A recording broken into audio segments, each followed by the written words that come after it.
Ada satu kisah pada zaman Syekh Abdul Qadir Al-Jailani, di mana Syekh Abdul Qadir Al-Jailani ketika itu beliau menjadi seorang guru, menjadi seorang kiai yang ada beberapa santri di tempatnya, dan beliau memiliki cara mendidik yang cukup unik.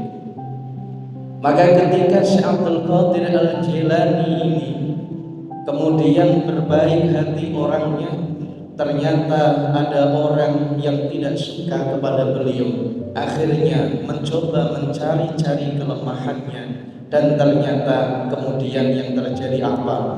Ada wali murid yang ketika datang nyambangi anaknya, melihat bahwa anaknya itu diberi makan oleh Syekh Abdul Qadir Al-Jailani sisa makanan dari yang dimakan Syekh Abdul Qadir Al-Jailani. Bahkan Syekh Abdul Qadir Al-Jailani pun meminta si muridnya untuk ikut membantu membersihkan majelis ilmunya. Ketika itu orang tuanya datang, lantas dia emosi. Dia melihat bahwa mengatakan pada Syekh Abdul Qadir, saya menitipkan anak, menyekolahkan anak ke panjenengan untuk dididik yang baik. Kenapa kok malah disuruh ikut nyapu seperti ini? Maka kemudian Syekh Abdul Qadir menyampaikan, ini cara metode saya untuk mendidik anak panjenengan. Saya tidak terima dengan pendidikan model begini. Lantas apa yang panjenengan mau, wahai wali murid? Saya akan cabut, akan saya boyong anak saya untuk keluar dari majelis Anda. Baik, silahkan kalau memang itu keinginan panjenengan. Akhirnya dengan nada marah si wali murid itu mencabut anaknya, tidak lagi sekolah di Syekh Abdul Qadir Al-Jailani.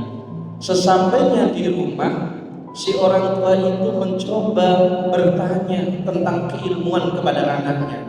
Di luar dugaan ekspektasi orang tuanya bahwa anaknya sangat alim karena sudah diajari banyak ilmu oleh Syekh Abdul Qadir Al-Jailani. Kemudian orang tua itu bertanya, wahai anakku, kenapa kamu bisa sealim itu? Ya karena guru saya mendidik saya dengan penuh ketulusan.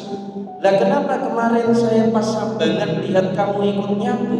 Itu hanya model cara yang digunakan oleh guru saya supaya saya menjadi pribadi yang baik.